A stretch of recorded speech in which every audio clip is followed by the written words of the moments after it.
Padre nuestro que estás en el cielo, santificado sea tu nombre, venga a nosotros tu reino, hágase tu voluntad en la tierra como en el cielo. Danos hoy nuestro pan de cada día, perdona nuestras ofensas, como también nosotros perdonamos a los que nos ofenden.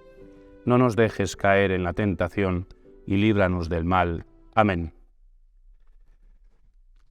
Buenos días a todos, todas las que habéis querido en esta madrugada, antes de madrugada, como cada año, escuchar de parte de la Iglesia, de parte de los hermanos, una exhortación para prepararnos a celebrar el Viernes Santo de forma profunda y creyente. Agradezco al presidente y a toda la Junta, con todos los hermanos de la Cofradía de nuestro Padre Jesús Nazareno, los moraos, el poder estar aquí esta mañana con vosotros. Muy especialmente agradezco el esfuerzo de los presentes, que sabéis vencer el sueño de la noche y queréis vigilar como en aquella noche tarde entre el jueves y el viernes en que Jesús rezaba en Getsemaní. Vais a permitir que desarrolle una reflexión en 10 sencillos puntos de recorrido fundamentalmente bíblico. En primer lugar, el mandato es motivo para discernir. Nuestro punto de partida son unas palabras de Jesús en el Evangelio según San Marcos, en el capítulo 7. Palabras proféticas dirigidas a los fariseos y los escribas, que eran las personas más religiosas de su época. También hoy estamos aquí, creo, personas religiosas de nuestra época, el que habla y los que escucháis. Y les decía Jesús, como maestro de vida, dejando el precepto de Dios, os aferráis a la tradición de los hombres. Qué bien violáis el mandato de Dios para conservar vuestra tradición. Palabras duras, donde Jesús contrapone la tradición religiosa de los fariseos con el mandato bíblico original de Dios. Estas palabras duras a sus contemporáneos de Jesús también pueden ser aplicadas a nosotros, miembros, discípulos suyos. El ser humano, todos, desde antes de Cristo, con Cristo y hoy, tiende a inventar costumbres, normalmente según su propia ocurrencia, pero no siempre lo que se nos ocurre a nosotros, por muy religiosos que seamos, coincide con lo que Dios quiere. Como los fariseos del tiempo de Jesús, también nosotros tenemos escrito en la Biblia el mandato de Dios, y también como ellos hemos construido nuestras propias tradiciones. ¿Somos capaces de distinguir entre ambos? ¿Sabemos bien cuál es el mandato de Dios? ¿Qué es lo que nos pide? El profeta Isaías decía, venís a hacer un culto que a mí no me gusta. Hacéis cosas que a mí no me complacen, dice Yahvé a su pueblo. ¿Estamos viviendo su voluntad hoy como cristianos nosotros o alimentando nuestras costumbres? Os invito a todos a un profundo discernimiento. El discípulo verdadero busca siempre aprender cada día del Maestro. Se deja corregir por él, como un hijo con su padre. ¿Cuál es el mandato bíblico de Dios? El sermón del mandato, pero el mandato, ¿quién lo da? Dios. Solo Dios puede ser el que manda lo que hacer con nuestras vidas. Os invito a recorrer la Escritura desde Adán hasta Jesús para recoger los principales mandatos de Dios al hombre y a su pueblo. Los recorremos. Primero, creced y multiplicaos, dominad la tierra. Génesis capítulo 1, el primer mandamiento de Dios al hombre, a todo ser humano, y se lo da como varón y mujer. Varón y mujer los creó y les dijo, creced, multiplicaos y dominad la tierra. Por tanto, ¿qué quiere Dios de nosotros? Que amándonos como varón y mujer, nos multipliquemos para dominar la tierra, la creación, en nombre de su dueño. También Salomón decía esto al rezar, al pedir sabiduría. Señor, Dios de mis antepasados y Señor de la misericordia, que hiciste todas las cosas con tu palabra y con tu sabiduría formaste al hombre para que dominase sobre tus criaturas, gobernase el mundo con santidad y justicia y juzgase con rectitud de espíritu, dame la sabiduría entronizada junto a ti.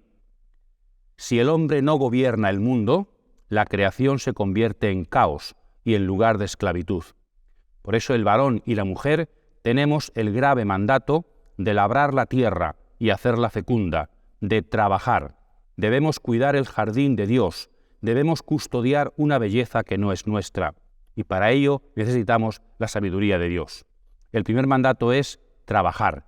El primer mandato es amarnos, ser varones y mujeres que obedecen al Creador cuidando su criatura. Primer mandato de Dios para todas las generaciones. Segundo mandato, Génesis capítulo 2. Le ha dicho a Adán, puedes comer de todo, puedes trabajar, pero un mandato. Prohibido comer del árbol de la ciencia del bien y del mal. Aquí el mandato de Dios se convierte en prohibición. El Dios de la Biblia nos prohíbe. ¿Es lícito prohibir? ¿Es bueno prohibir? Pablo Neruda tiene un poema que dice prohibido prohibir. Para la Biblia, en cambio, la ley es fundamental para que exista la libertad. La prohibición es fundamental para que el hombre sea feliz. Se está adelantando aquí la ley del Sinaí, sobre todo el decálogo, no matarás, no cometerás adulterio, no robarás, las prohibiciones de la ley que nos hacen libres. Prohibir es una pedagogía de la libertad, de una libertad limitada, creada. No somos dioses, somos personas contingentes. Se trata de reflejar en la moral la condición limitada del hombre. No lo podemos todo, por eso tenemos que vivir en obediencia. No hemos creado la vida, no nos hemos creado nosotros mismos. El hombre tiene que ser obediente a lo real, al Dios creador. Debe conocer sus límites y aceptarlos. Este es el mandato de Dios. Por eso hay un no desde el principio en la creación. Y por eso educar es también ayudar a los pequeños a decir no a muchas cosas, como Jesús cuando empezó diciendo no al diablo y las tentaciones. Decir que todo es lícito y todo es posible significaría errar el camino humano de la vida. El ser humano no puede inventar el bien y la verdad. Tenemos que buscarlos y vivir de ellos. La obediencia es la clave del ser humano, lo contrario a lo que hicieron Adán y Eva. Siguiente mandato a Abraham. Génesis capítulo 12, Dios le dice, sal de tu tierra y vete a la tierra que yo te mostraré. El mandato se hace ahora vocación. Salir nos recuerda ya a Adán, que tuvo que dejar a padre y madre para hacer una nueva familia con su mujer, para construir algo nuevo. Ahora Abraham sale para construir un pueblo nuevo, elegido por parte de Dios para bendecir a los demás pueblos. Salir de uno mismo para crear algo nuevo en obediencia a Dios. Eso es también lo que Dios nos manda, el mandato de Dios. ¿Qué nos pide dejar Dios atrás hoy? ¿En qué dirección nos empuja a caminar? ¿Qué vocación nos regala? Recordemos también el futuro éxodo del pueblo de Israel desde Egipto a la tierra prometida, o Jesús que salió del Padre para predicar el Evangelio. Recordemos al Papa Francisco y una iglesia en salida. El Señor también hoy nos dice, sal de tu tierra y ponte en camino al mandato que yo te doy. Quien no sale de sí mismo, quien no sale de lo de siempre, no está obedeciendo el mandato de Dios. Siguiente mandato, Moisés y el Decálogo, la ley en el Sinaí, el gran mandato del Antiguo Testamento.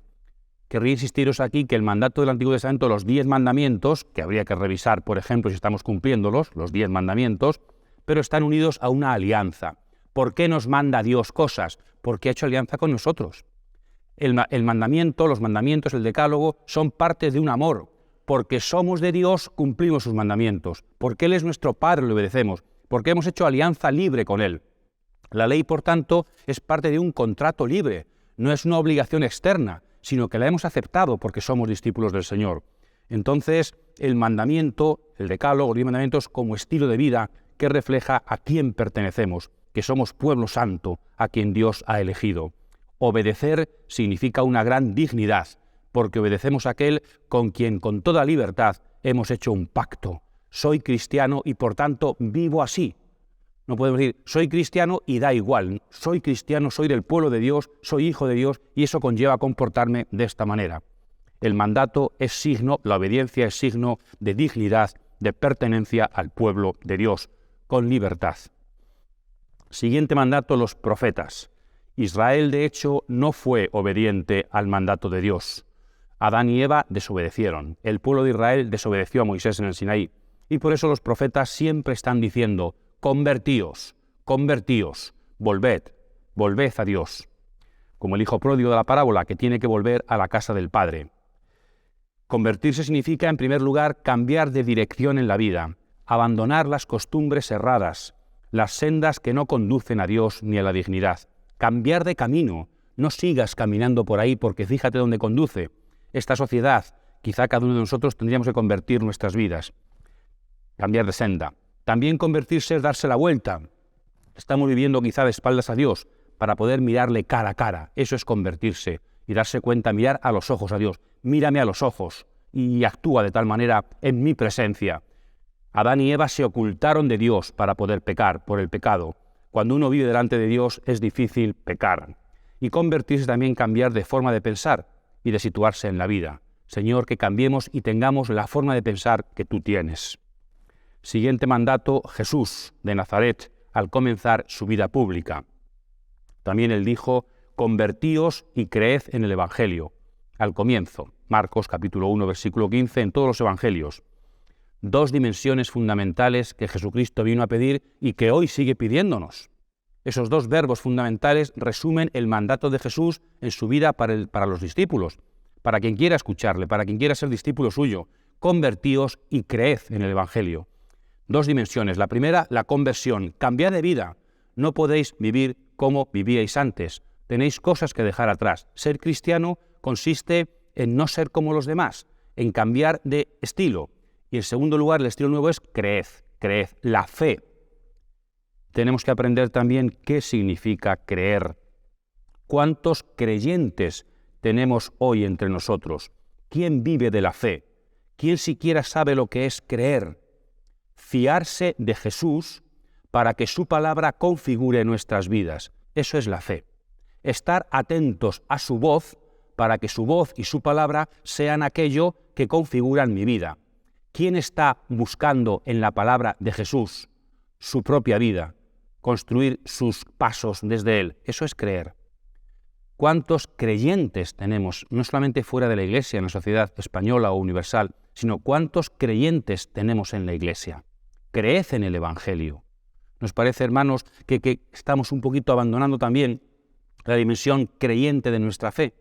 Creer en Jesús no es tener unas creencias propias, ni siquiera recibidas por familia. Creer en Jesús, en la palabra de Jesús. Octavo punto, siguiente mandato, la última cena, la clave de este día. En la última cena, Jesús dio especialmente dos mandatos. Tenemos dos tradiciones bíblicas de la última cena. Los evangelios de Mateo, Marcos y Lucas, los sinópticos, nos dan la institución de la Eucaristía. Y en cambio Juan nos ofrece el lavatorio de pies y unos grandes discursos de Jesús. Pues en cada una de esas tradiciones Jesús nos deja un mandato. Esta es la voluntad de Jesús sobre la Iglesia, la voluntad de Jesús sobre sus discípulos. Primer mandato, evangelios sinópticos y San Pablo. Haced esto en memoria mía. Haced esto en memoria mía. ¿Qué es hacer esto? Celebrar la Eucaristía. En memoria mía. Dios, Jesucristo, quiere que sus discípulos celebren la Eucaristía por amor a Él. Quizá a veces nos falta celebración de Eucaristía porque en el fondo nos falta amor a Jesús. No hay memoria de Él y por eso no hacemos esto. Y este fue un mandato de Jesús. Esto no lo inventó la Iglesia. Lo mandó Jesús. Y por eso desde el principio la Eucaristía, como sabéis, es lo que configura el cristianismo. El cristianismo puede vivir sin muchas cosas que después ha inventado, que son buenas. Hay cosas que se remontan al siglo XIV, al siglo XV, al siglo XVIII, nada menos, al siglo X. Pero la Eucaristía se remonta a la última cena y es la esencia del cristianismo y el principal mandato que Jesús nos dio. La cuestión es si lo obedecemos o no lo obedecemos. Si obedecemos otros mandatos de la Iglesia, de invenciones de la tradición, u obedecemos a Jesucristo. Haced esto en memoria mía. Ese es el principal mandato que yo hoy querría compartir con vosotros, porque lo mandó Jesús a sus discípulos el día antes de morir. Hace unas pocas horas lo hemos celebrado. ¿Estamos haciendo esto o es que nos falta memoria de Jesús? ¿Queremos obedecer a Jesús? ¿Tenemos un cristianismo eucarístico? Este fue su mandato. Y lo principal es en memoria mía, porque le amamos a Él, porque haced esto. Y el segundo mandato, cuando lavó los pies a los discípulos, les dijo: ¿veis lo que he hecho con vosotros? Haced vosotros lo mismo. Tenéis que lavaros los pies unos a otros. O un poquito después, en la misma línea, amaos unos a otros como yo os he amado. En esto conocerán que sois discípulos míos. El segundo gran mandato de la Eucaristía del Jueves Santo, que todavía hoy en esta madrugada resuena. Amaos unos a otros como yo os he amado. Este es el mandato de Jesús. ¿Veis en qué dos mandatos del Jueves Santo se resume lo que Cristo nos pide? Celebrad la Eucaristía y amaos entre vosotros. Esta es la esencia del cristianismo. Este es el mandato de nuestro Señor Jesucristo el día antes de morir, el gran testamento que Jesús dejó a la Iglesia y a sus discípulos. Esto es lo que hoy quiere el Señor de los discípulos del siglo XXI, de la Iglesia universal, de nosotros que celebramos la Semana Santa. Tenemos que discernir y ver si estamos aceptando y viviendo el mandato de Jesús. Y siempre eso, en ambas está: haced esto en memoria mía. Amaos unos a otros como yo os he amado. Siempre está la clave de Jesús. En memoria mía como yo os he amado. Debajo de todo está Jesús, porque la esencia del cristianismo es Jesús. No es solo obedecer a Jesús, sino obedecer a Jesús por amor a Jesús, porque Él está presente en medio de nosotros. Yo no sé si la iglesia de hoy, espero que sí, es una iglesia de Jesús. Es una iglesia donde el amor de Jesús se puede palpar y está vivo en sus creyentes. Tenemos que redescubrir, más allá de nuestras devociones, que están bien, tenemos que descubrir el amor de Jesús, que no es exactamente lo mismo. No es mi amor por Jesús, mi devoción por Jesús, sino el amor de Jesús histórico y real por mí, por su iglesia, por el ser humano. Esa es la clave del cristianismo. Y cuando hay ese amor de Jesús, lo hacemos presente porque celebramos la Eucaristía y porque amamos a los hermanos. Noveno, último mandato, Jesús resucitado. Aún no lo ha mandado, estamos en Viernes Santo, lo mandará mañana por la noche, pasado de madrugada. Id por todo el mundo y haced discípulos míos de todas las gentes. Se ha cumplido esto en nosotros. Gracias a que otros cumplieron el mandato de Jesús, nosotros aquí, en Daimiel, aquí, en Ciudad Real, aquí en España o en otros lugares del mundo, en Canadá, en África, hay discípulos de Jesús, porque otros han llevado la semilla del reino. Desde aquella madrugada en Galilea, en un monte, cuando el resucitado envió a los discípulos, han extendido por el mundo la semilla del Evangelio y hay cristianos. Se ha cumplido en nosotros el mandato. Somos cristianos porque otros fueron apóstoles. La pregunta es, ¿estamos cumpliendo nosotros el mandato misionero de Jesús? ¿Habrá mañana discípulos como yo hoy porque yo he sido apóstol en el presente? ¿Qué semilla voy a dejar yo de iglesia en el futuro? Nuestros padres y antepasados dejaron la semilla de la iglesia en nosotros. ¿Qué semilla de iglesia vamos a dejar nosotros cuando nos marchemos? ¿Estamos cumpliendo el mandato misionero de Jesús? ¿Qué quiere Jesús de nosotros? ¿Qué quiere Jesús? Que hagáis discípulos, que la gente conozca a Jesucristo. Ese es el mandato de Jesús. Eso es lo que quiere de nosotros. Lo demás son ideas nuestras o puede ser, si celebramos la Eucaristía, que hemos dicho antes, y si nos amamos unos a otros, extenderemos el reino y habrá mucha gente que conozca a Jesús y encuentre el tesoro de sus vidas como nosotros hemos encontrado. Os invito a revisar también esto. ¿Estamos cumpliendo el mandamiento misionero de Jesús? 10º punto y último. Estos mandatos bíblicos es un pequeño resumen de lo que Dios nos pide en la Biblia, que es lo que Jesús le decía a los fariseos de su tiempo. Tenemos que aprenderlo para discernir si estamos cumpliendo el mandato de Dios o estamos viviendo solamente nuestras pequeñas tradiciones. La tradición es buena cuando está al servicio del cumplimiento de la voluntad de Dios, pero no olvidemos, hermanos, que nos puede pasar también a nosotros, también nos puede pasar lo que a los fariseos, que nos aferremos a nuestras tradiciones y olvidemos lo que Dios Santísimo nos está pidiendo, lo que Jesús de Nazaret, nuestro Padre Jesús Nazareno, nos está pidiendo. Podemos creernos devotos de Él y serlo, y a lo mejor no escuchar su palabra, su voluntad, su deseo, su mandato. En la Biblia está escrito, intentado resumiros, cuál es el mandato de Dios. Por tanto, desde ahí, desde una escucha discipular de Jesús que nos habla, debemos revisar nuestra vida, revisar nuestras tradiciones, revisar nuestros hábitos, revisar nuestros estilos de comportamiento, desde el mandato de Jesús, porque estamos aquí, Señor, para hacer tu voluntad. No es esta la finalidad de la Semana Santa. No debemos caminar por aquí en estos días. Os invito a escuchar al Señor, para que desde ahí podáis discernir vuestra vida desde sus palabras. Ya sabéis lo que dijo, ¿verdad? ¿Quiénes son mi madre y mis hermanos? ¿Quiénes son? Los que cumplen la voluntad de Dios, la escuchan y la cumplen. Pues también nosotros queremos ser madre y Jesús y hermanos de Jesús, porque queremos escuchar su palabra para cumplirla, para llevarla a nuestras vidas. Él es el Maestro, nosotros somos discípulos, y el discípulo está siempre atento no solamente al rostro del Maestro, sino a la palabra del Maestro, para obedecer su voluntad. La mística, diría Teresa de Jesús, la mística no consiste en grandes arrebatos, sino que consiste en hacer la voluntad de Jesús que nos ha amado. Pues os invito a dar muchas gracias a Dios porque nos ha hecho discípulos suyos y a tener la osadía y la valentía de revisar nuestra vida, porque es de hijos dejarse corregir, es de buenos discípulos escuchar siempre y revisar cada día nuestra vida desde las claves de Jesucristo, que entrega la vida por nosotros. No es cualquiera quien nos habla, no nos pide cosas cualquiera, sino que ha sido aquel que nos creó y que ha dado la vida por puro amor a nosotros. Por eso estamos atentos a sus labios que mueren, a su cuerpo que se está entregando, porque nos está dejando su gran mandato para que podamos seguir sus huellas y acompañarle en la resurrección hacia la vida eterna. Gloria al Padre, y al Hijo, y al Espíritu Santo, principio, ahora y siempre, por los siglos de los siglos. Amén. Que el Señor os bendiga siempre.